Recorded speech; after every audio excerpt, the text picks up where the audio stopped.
Hello everyone, welcome to a second overview of Settra the Imperishable and his many titles. No, I won't go over the titles, but of course he does have them. So I played through the initial turns and observed how the faction plays out. I'll show you my conclusions and in the end some army compositions for you to try out. Needless to say, this is not an in-depth guide, but will certainly help you out. Without further ado, let's play with Settra the Imperishable. For our short victory condition, we need to destroy the followers of Nagash, God of Sigma, and the Dragonfall Conclave. All of them are pretty close by, nothing too shabby. Most of them we'll find in just a few turns. Then we need to occupy, loot, raise or sack 30 different settlements. It's very standard and easy campaign to do. All enemies nearby, of course. You will have your share additional enemies as you pursue them, but the reward is excellent, actually. 50% casualty replenishment rate, especially for the Tomb Kings, it does help a lot. Now, for the long campaign victory, you need to achieve the short. Occupy, loot, raise or sack 75 different settlements, and then hold 11 settlements. Basically, these are very close by. It's most stuff in the desert, everywhere where you can actually build those pyramids that you will see there. So, if I'm not mistaken, there's just a few that are nearby, but yeah. So Galbaraz, slightly above, and then we have Lamia here across the mountains, and Settra as well. But then you'll have some 7 buildings that you need to construct. Most of them are in those provinces or settlements, so that's fine. Achieving this will give you 35 winds of magic power reserve capacity for all armies. Of course, decent buff. At the time that shows up, it's not really that important anymore, but still, it's decent for you to continue plans of domination. Now, Settra is the Imperishable, meaning that he has a lot of titles, and as well that he has benefits for alliances with the Tomb Kings, less construction time, -1 for all buildings, which is excellent. He just grows a lot faster, and he grows a lot faster because the growth +20 to all provinces. That is excellent. So a very fast growing machine, basically. In terms of climates, it does have one of the worst, basically, because most of the terrain will rather be unpleasant or even uninhabitable. Let me show you here. And yeah, although the initial area is kind of fine, there's still a lot of uninhabitable, all of this area, literally the New World, all of it is either unpleasant or uninhabitable. So it's not one of the easiest factions to play for a full domination, and of course you will always have to contend with those nasty debuffs. As you see here, so the typical stuff, minus control, casualty replenishment rate is typically one of the worst parts, because of course not only you get attrition, but when you try to remove and to gather more units, of course you will suffer from that lower or poorer casualty replenishment rate. But still a fun faction to try and dominate the map if you are willing to overcome that difficulty. Your starting location is a 4-settlement province. Great to get a nice foothold. In terms of enemies, you are quite surrounded, so be wary. You will have the typical Tomb King enemies here, this vampire faction as well. Then close by you have Manfred, you have Volkmar that will attack you soon, Repams and Arkham as well, and then we have Skarbrand nearby, as if we needed more. So be wary, the Black Pyramid of Nagash, it's quite neutral. Of course, don't decide to attack it just yet. It kind of acts like a bit of a buffer against attacks from that direction, so that is at least something that you may have to help. Now, your friends are not many, although some of the other Tomb King factions may assist you against the initial enemies. Most likely you will want to dominate the whole area at one point so that you can have a solid foothold to continue your conquests. Allies will most likely happen more with the enemy of my enemy idea. As you keep fighting, others will like you for fighting and winning against the specific enemy, so take opportunities as such for any alliances that may show up. Check who is liking you, because you're fighting someone, and that may lead to some outposts. That would be great. You may have to hand out some gifts or even settlements for some treaties. In my experience, the best way is to gift out something that is uninhabitable for you. For instance, if you conquer the heart of the jungle, just gift that settlement to someone in exchange for an alliance. That may be an idea. Now, enemies are abundant, as spoken before. You're completely surrounded. The more you progress, the more you'll find everyone that just wants your head. So outposts may happen, perhaps with the ogres, or perhaps with the vampire coast. So if so, do take the opportunity to get some of their missile or some of their heavy cavalry, monstrous cavalry there, of course, and some of their missile infantry. Those will complement your units pretty well.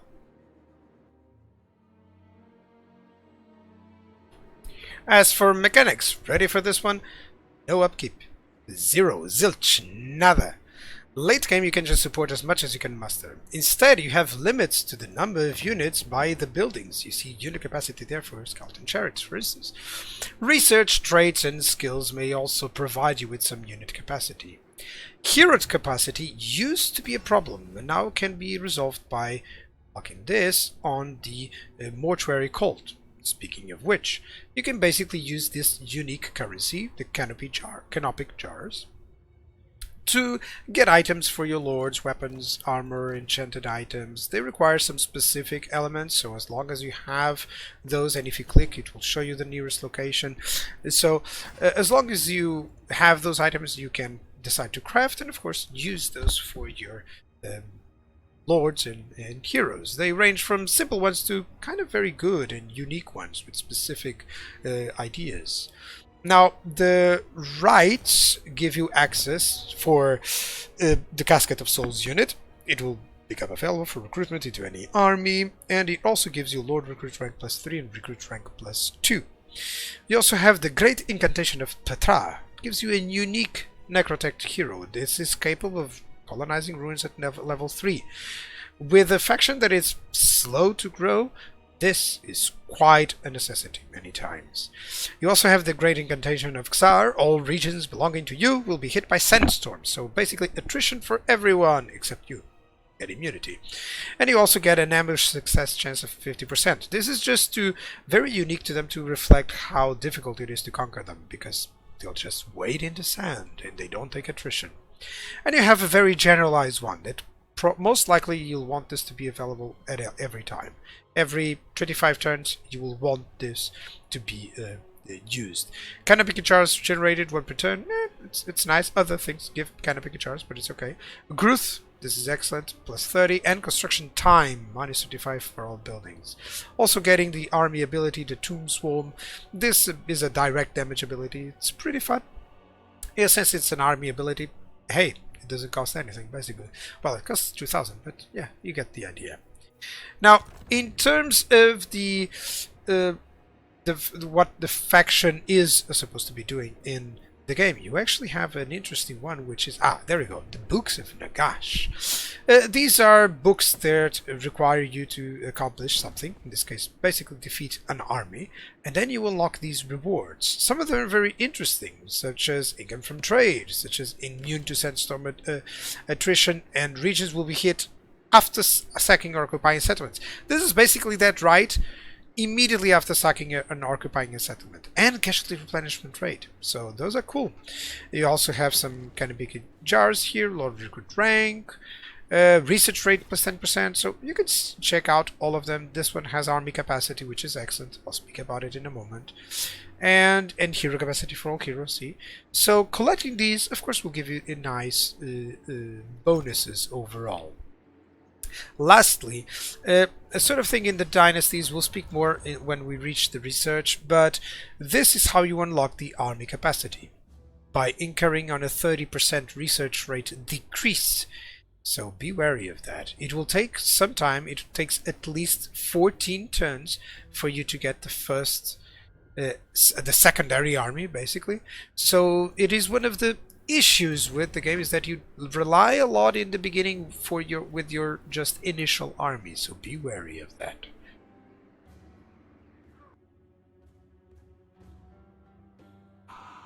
As for province edicts, you have a control and corruption one, an ambush success chance for your armies and more melee defense, a casualty replenishment rate. You can see that nearly everywhere there's a casualty replenishment rate, which is excellent for the factions. I always love that. It helps so much. And recruit rank, of course. And a construction cost reduction and income from all buildings. Pretty much this is one of the basics that you'll be using. And of course a growth and more campaign movement range for your armies. Always useful. A good selection, actually. These are good to bounce off between all of them in terms of the specific action that is happening in the campaign. So be wary of always keeping an eye whether you have the good or the most adequate edict at that moment in time or not. In terms of army stances, some differences. So they do have the channeling for Winds of Magic Power Reserve and some reduced campaign movement range, of course. They have the Entombed Beneath the Sands. This is kind of like their encampment. It gives the army ability of the Sand Veil. It gives them immune to attrition and enables replenishment and access to global recruitment. And it costs 50%, so it's kind of really like their encamp, but it adds that Sand Veil ability as well. Now, in terms of rating, they do have immune to most attrition, but campaign movement range, they need 50% to start it. And ambush with 25% movement range, and of course forced march. Nothing too fancy, but of course the Entombed Beneath the Sands giving an extra army ability. It feels good. It feels like your army really just buried itself in the sand, and if anyone shows by, up they go. That's basically it.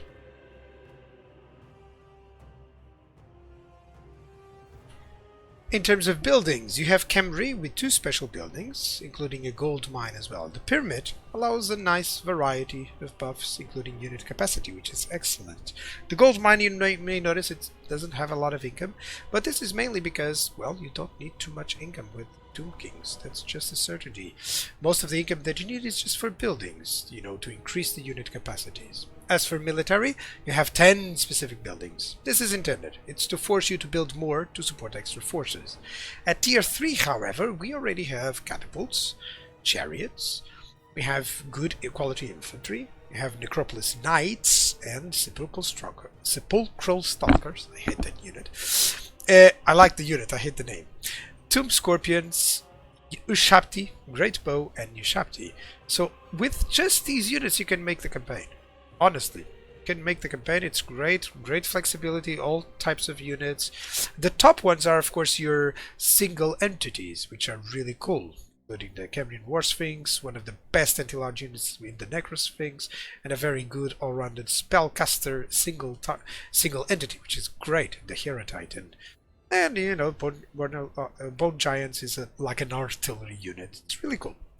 And of course with magic damage.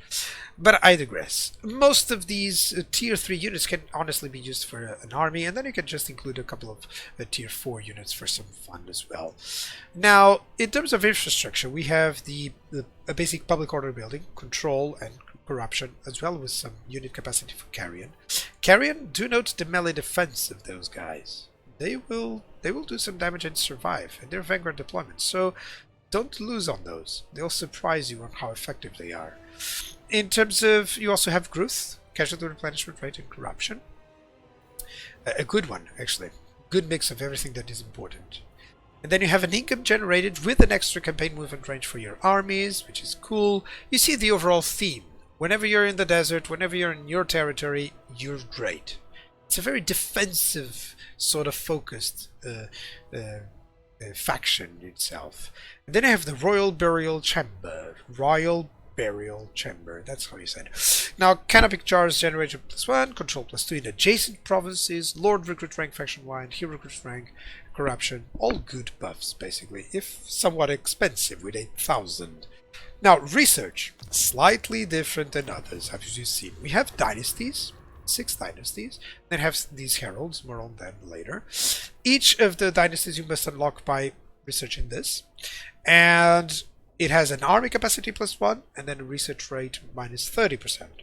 A common trick is to research it until it is 1 turn away, then research this until it's 1 turn away, you know, avoiding that research rate debuff as long as you can, with its good sides and bad sides as well.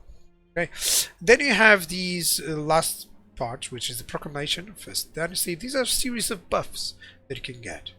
You also have this one for cavalry buildings. It comes from post-battle loot. You can see that how it synergizes. So when you, if I start researching this one, it's because I want something from this dynasty.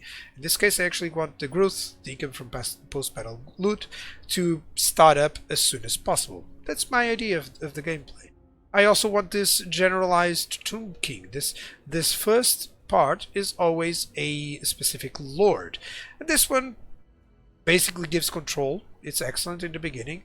It doesn't have any specific buffs to any units, but it's a good one.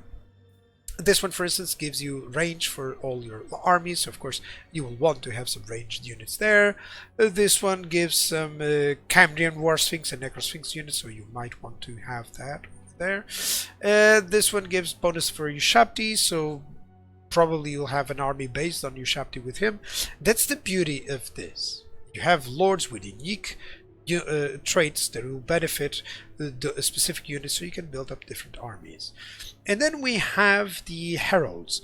Heralds, of course, will be put on one of your lords, and it grants this follower grants you some nice buffs. You can see the death blow for all those units. Perfect. That means that the army would benefit from having those. You can also see this for Frenzy, for Ushabti and Ushabti Great Bow. You already see the synergies that may happen. An army can just have this and some Ushabti, and they'll just behave much better. So that's the beauty in terms of the research, the dynasties here from the Tomb Kings that I find so attractive. It's really a nice mechanic. As for your lords, as always, legendary or lord-specific ones. You have the yellow line or combat line. You also have the spell line or caster line. You have the red line or army and the blue line or campaign. Settra can get very good skills that affect the army in itself, but also gives you some hero capacity, for instance, for Tomb Princess here, and some unit capacity.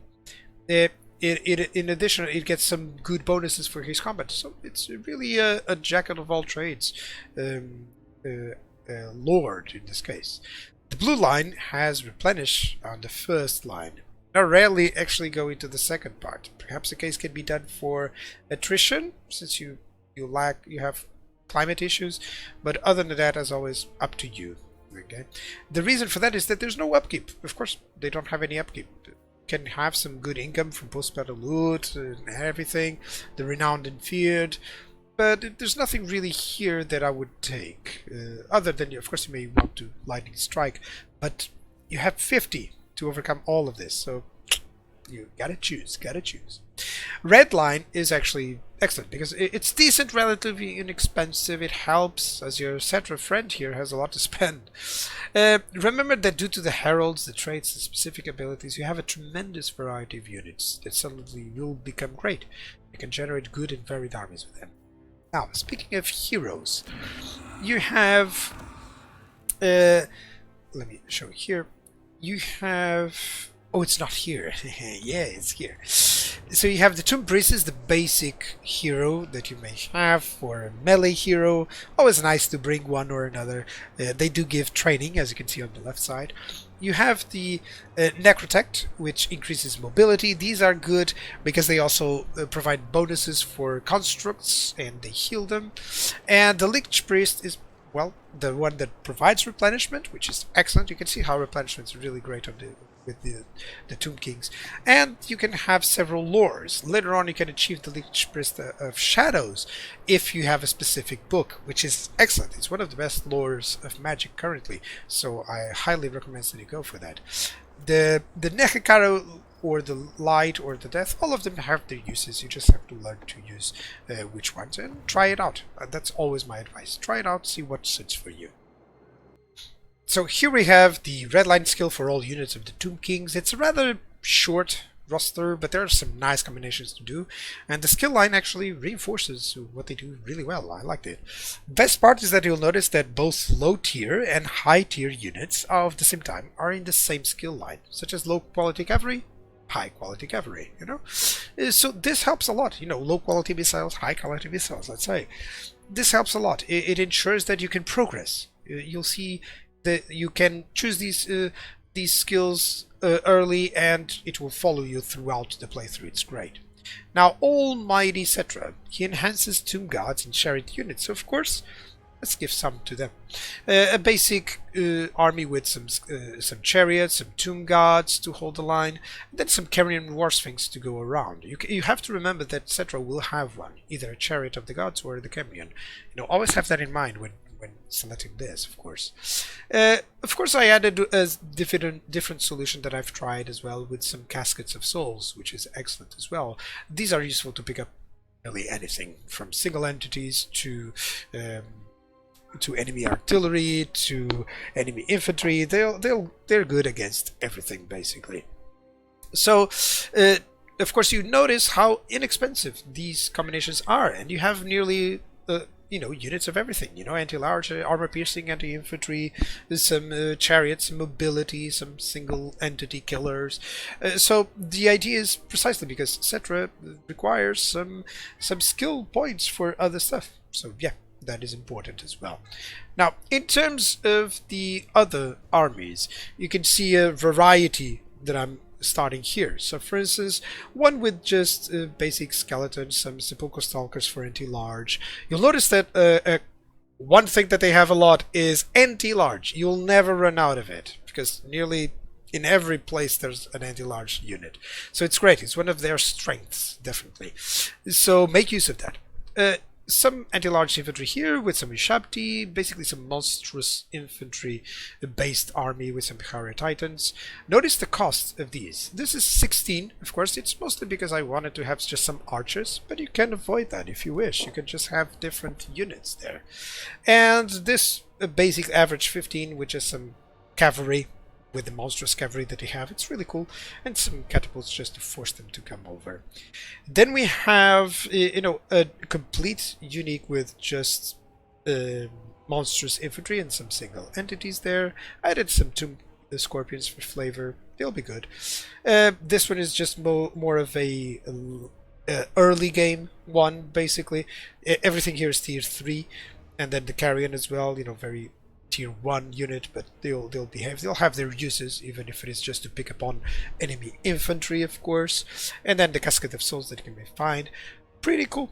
All good choices here. Some bone giants, of course. These are excellent to pick off enemy characters. They do have accuracy issues, but still, they will do their job in due time. So you can see again, red line skills, not that expensive as well, which is great. Notice how I've added 2 necrotects here. This is because of the healing potential and how they affect construct units, basically.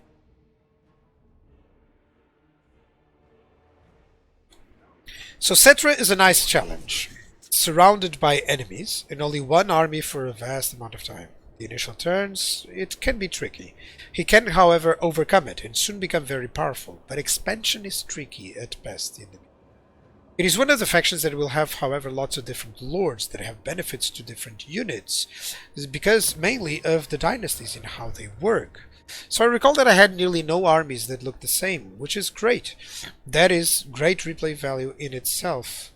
Now their army has tons of good options for anti-large. Just go against any enemies that rely on the large units and you'll see them crumble. That's very easy for the Tomb Kings. They don't lack anti-large. Speaking of which, they have good infantry, average missiles, good artillery, good monstrous infantry and cavalry, great single entities. They lack some flyers. They have the carrion and that's it. Weak early game units. That'll be their main weakness. Replenishment is good, but the climate will be an issue, as you've seen before. Still, I believe I gave you enough reasons to follow Settra the Imperishable.